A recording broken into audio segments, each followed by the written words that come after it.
Di luar, suasana pesta semakin meriah, dengan tamu yang datang silih berganti. Namun di antara keramaian itu, ada seorang pria yang berdiri dengan sikap tenang namun jelas terlihat tak merasa berada di tempat yang tepat. Adnan. Ia datang bersama Mila, temannya Estiana, yang menjadi perantara dalam rencananya. Sebagai seseorang yang tak diundang, Adnan tahu bahwa kehadirannya bisa menimbulkan masalah, terutama dengan hubungan yang kurang baik antara dirinya dan keluarga Prana. Tapi ia datang dengan maksud tertentu, dan Mila, yang diundang oleh Laudia, adalah cara untuk masuk ke dalam pesta. Mila yang tampaknya tidak nyaman membawa Adnan ke dalam pesta, berbicara pelan sebelum mereka memasuki ballroom. Adnan, aku benar-benar tidak yakin dengan ini. Hubunganmu dengan keluarga Prana kan tidak baik. Aku khawatir kalau ada masalah nanti. Mila berkata dengan wajah cemas, menatap Adnan yang berdiri tegak di depannya.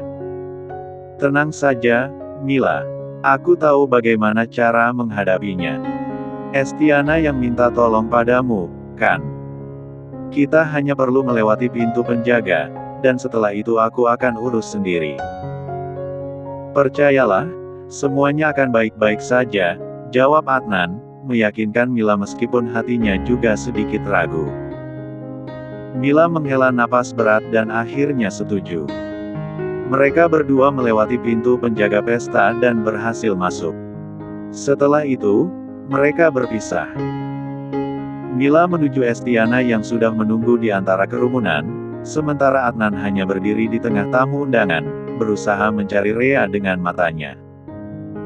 Ia tahu bahwa Rea sekarang sangat keras kepala dan tidak akan mau menemuinya meski ia meminta dan memohon. Oleh sebab itu, ia akan menemui wanita itu tanpa izin. Di dalam ruangan, suasana semakin hangat. Rea kembali berbicara dengan Utari, sementara Laudia mulai selesai dengan riasannya dan bersiap-siap menuju area acara utama. Ayo, kita tidak mau terlambat, kata Laudia, menyeka wajahnya dengan tisu ringan. Akhirnya mereka meninggalkan ruangan itu menuju ruang pesta yang sudah diramaikan oleh para tamu dan keluarga. Rea membawa Laudia ke panggung di mana Gio sudah menunggunya di sana lalu ia kembali berada di sisi Abi yang sejak tadi berdiri bersama Mama Julia dan Pak Satria. Nyonya Dayana yang tidak bisa berdiri tegak lagi, terpaksa harus duduk di kursi roda. Di tengah kemeriahan pesta, perhatian semua tamu terfokus pada panggung tempat Laudia dan Gio berdiri, siap untuk melaksanakan upacara tukar cincin. Momen itu begitu sakral, dengan seluruh keluarga dan sahabat terdekat hadir, memberikan dukungan dan doa terbaik untuk pasangan yang sedang bersiap membangun masa depan mereka bersama. Di antara tamu yang hadir, beberapa wajah yang dikenal oleh Laudia berdiri dengan penuh kebanggaan. Mama Julia dan Pak Satria, orang tua Gio, berdiri di samping panggung, menyaksikan dengan penuh kebahagiaan. Pak Hedi dan Bu Ranti, orang tua Laudia, juga tampak berdiri di dekat mereka, tersenyum lebar menyaksikan anak mereka akhirnya menjalani salah satu momen terpenting dalam hidupnya. Laudia merasa haru saat melihat kedua orang tuanya berdiri begitu bangga. Mereka tidak hanya memberikan restu, tetapi juga hadir dengan penuh kasih sayang, mendukungnya dalam setiap langkah hidup yang ia pilih. Kemudian, Elia maju dengan langkah anggun. Dengan penuh kehormatan, ia menyerahkan cincin pertunangan yang akan dipakai oleh Laudia.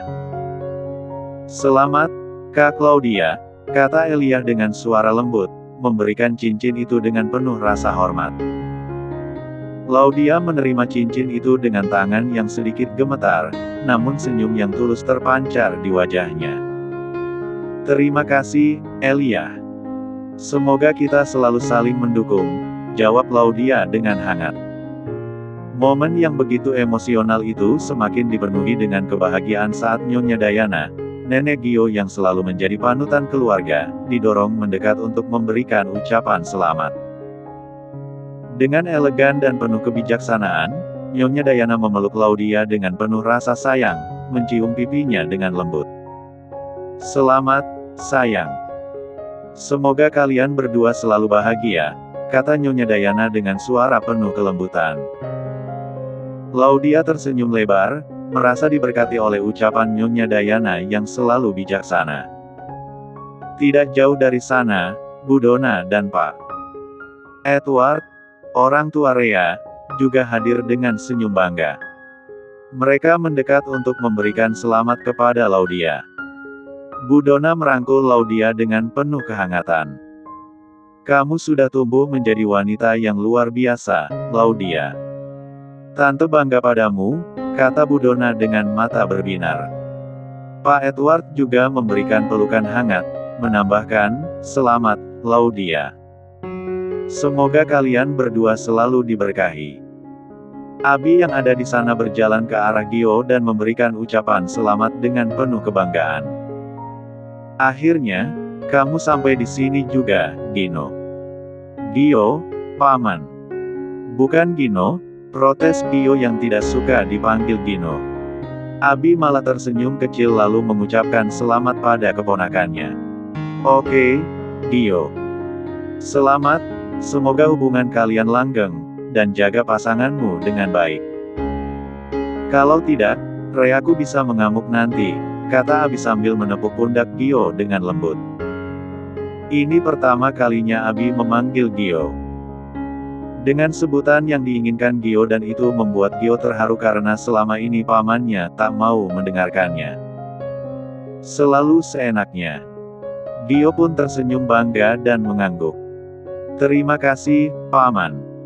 Aku berjanji akan menjaga Laudia dengan sepenuh hati. Sekitar mereka, suasana terasa semakin hangat dan penuh kasih. Namun, di tengah kebahagiaan itu, Rhea, yang berdiri di samping Laudia, tidak bisa menahan diri untuk memberikan sedikit candaan. Laudia, calon keponakan tante. Senang banget ya akhirnya kamu bertunangan dan bulan depan sudah resmi menjadi keponakanku, katanya dengan senyuman nakal, menggoda Laudia yang sudah seperti kakak sendiri. Laudia tertawa dan menggoda balik. Iya dong. Sebentar lagi, aku akan memanggilmu Aunty Rhea seperti Elia, dan semua orang akan iri padaku karena punya mertua sefrekuensi, ucap Laudia dengan ekspresi nakal, membuat suasana semakin ceria. Semua orang yang mendengar percakapan itu tertawa, menikmati momen ringan di tengah acara yang begitu serius. Laudia dan Rhea saling bercanda, menikmati momen kebersamaan yang sudah lama mereka nantikan. Setelah tukar cincin selesai, Gio dan Laudia berdiri berdampingan, tangan mereka saling bergenggaman erat. Mereka berdiri di tengah keluarga dan sahabat yang menyayangi mereka, memberikan doa restu dan ucapan selamat. Acara pertunangan itu berlanjut dengan penuh keceriaan, dan semua orang yang hadir merayakan kebahagiaan pasangan tersebut. Tamu-tamu berdansa, berbincang, dan menikmati hidangan lezat yang disajikan. Pesta itu benar-benar menjadi simbol dari awal yang baru bagi Gio dan Laudia. Sementara itu, di sudut lain ruangan, Utari berdiri memandangi semua yang terjadi. Ia merasa senang melihat Laudia akhirnya menemukan kebahagiaannya, meskipun masih ada perasaan tidak selesai di dalam hatinya. Namun, melihat senyum bahagia di wajah Laudia, Utari merasa bahwa semuanya sudah berjalan seperti mestinya. Utari menatap Rhea, yang sedang berbincang dengan Gio, dan merasa bahwa perjalanan mereka, baik itu masa lalu maupun masa depan, adalah bagian dari takdir yang tak bisa dihindari. Aku sudah merelakannya. Semoga kalian selalu bahagia dan semoga semuanya lancar sampai hari pernikahan, bisiknya pada dirinya sendiri dan tanpa sadar air mata menetes. Sambil mengusap air mata yang menetes, Utari melangkah keluar dari ballroom, memberikan ruang bagi dirinya untuk memulai babak baru dalam hidupnya dan menemukan orang yang menerima kekurangannya. Rhea berdiri di sudut ruangan, berusaha menenangkan rasa sakit di punggungnya yang semakin menjadi-jadi. Perutnya yang besar membuatnya sulit berdiri tegak, namun duduk pun tak membuatnya merasa lebih baik. Sesekali ia mengusap punggungnya sambil melirik ke arah suaminya yang sibuk berbincang dengan beberapa tamu. Elia, yang berdiri tak jauh darinya, memperhatikan kondisi Rea dengan khawatir. "Rea, kamu kelihatan gak nyaman. Apa sakit lagi?" tanyanya lembut. Rea mengangguk pelan, mencoba tersenyum untuk menutupi rasa lelahnya. "Punggungku sakit banget. Aku rasa aku nggak bisa lama-lama di sini." Elia langsung berinisiatif. "Kalau begitu, aku antar kamu ke kamar. Kamu butuh istirahat." Rea ragu sejenak. Ia menoleh ke arah Abi, ingin meminta izin terlebih dahulu. "Aku harus bilang ke Mas Abi dulu. Aku nggak mau dia khawatir." Elia mengangguk mengerti. Bersama-sama, mereka berjalan mendekati Abi. "Aku mau ke kamar dulu, Mas Bibi. Punggungku sakit," ujar Rea lembut. Abi, meski sibuk dengan pembicaraannya, segera mengalihkan perhatian ke Rea. Ia memegang tangannya sejenak, lalu mengangguk. "Baiklah. Istirahat yang cukup, ya. Elia, tolong temani dia." Dengan izin Abi, mereka meninggalkan pesta. Namun, seseorang memperhatikan langkah mereka dengan tatapan tajam. Adnan yang sedari tadi berada di sudut ruangan, mengikuti mereka secara diam-diam. Estiana, yang kebetulan melihat Adnan bergerak mengikuti Rea dan Elia, sempat mengernyitkan dahi. Namun, melihat Rea bersama Elia, ia mengabaikan kecurigaannya dan kembali mengobrol dengan Mila. Setelah tiba di kamar, Rea segera membaringkan tubuhnya di atas kasur. Ia mendesah lega, merasakan nyeri di punggungnya sedikit mereda. "Elia, kamu kembali saja ke pesta. Aku nggak apa-apa di sini," kata Rea sambil menutup matanya. "Yakin kamu nggak apa-apa sendiri?" tanya Elia memastikan. Rea tersenyum lemah. "Aku cuma mau tidur sebentar. Kalau ada apa-apa, aku telepon kamu atau Mas Abi." Elia akhirnya meninggalkan kamar, memastikan pintu terkunci sebelum kembali ke pesta. Rea, yang mulai merasa nyaman, memejamkan matanya. Namun, beberapa menit kemudian, suara ketukan pintu membangunkannya. Dengan setengah sadar, ia berjalan menuju pintu. "Elia, lupa sesuatu, ya?" gumamnya sambil membuka pintu. Betapa terkejutnya ia saat melihat Adnan berdiri di hadapannya. "Adnan, apa yang kamu lakukan di sini?" tanya Rea tajam. Adnan tidak menjawab. Ia langsung mendorong pintu dan melangkah masuk. "Adnan, keluar. Apa-apaan ini?" seru Rea marah, tetapi Adnan tak menggubris. "Aku cuma ingin bicara, Rea. Aku mohon, dengarkan aku," katanya memohon. "Tidak ada yang perlu dibicarakan. Keluar sekarang, atau aku panggil keamanan." Namun, Adnan tak mundur. "Rea, aku tahu aku salah. Aku tahu aku bodoh karena meninggalkanmu. Tapi aku nggak bisa hidup tanpa kamu. Tolong, beri aku kesempatan." Rea melipat tangan di dadanya, menahan rasa jijiknya. "Kesempatan? Kamu serius? Setelah kamu tinggalkan aku demi perempuan lain? Setelah aku hampir menikah denganmu? Sekarang kamu muncul lagi dan mengemis seperti ini. Aku tahu aku salah. Tapi aku yakin kamu masih mencintaiku, Rea. Aku tahu hatimu belum berubah," ujar Adnan dengan nada putus asa. Rea tersenyum sinis. "Hatiku sudah berubah sejak lama. Aku mencintai suamiku. Dan kamu, Adnan, adalah masa lalu yang sudah kubuang jauh-jauh." Adnan, yang putus asa, tiba-tiba berlutut di depan Rea. "Aku mohon. Rea, aku nggak bisa hidup tanpamu." Melihat tindakan Adnan, Rea merasa muak. Ia memandangnya dengan penuh kemarahan. Kamu ini menyedihkan, Adnan. Pergi sebelum aku benar-benar kehilangan kesabaran. Namun, Adnan malah mengubah pendekatannya, menjelek-jelekkan Abi. Suamimu itu nggak pantas untukmu, Rea. Dia cuma memanfaatkan kamu. Plak. Sebuah tamparan keras mendarat di wajah Adnan. Jangan pernah bawa nama suamiku ke dalam omong kosongmu. Kamu bukan siapa-siapa bagiku, Adnan. Adnan masih berlutut di depan Rea, matanya memohon, tetapi nada suaranya mulai berubah menjadi lebih putus asa. Rea, aku tahu aku salah.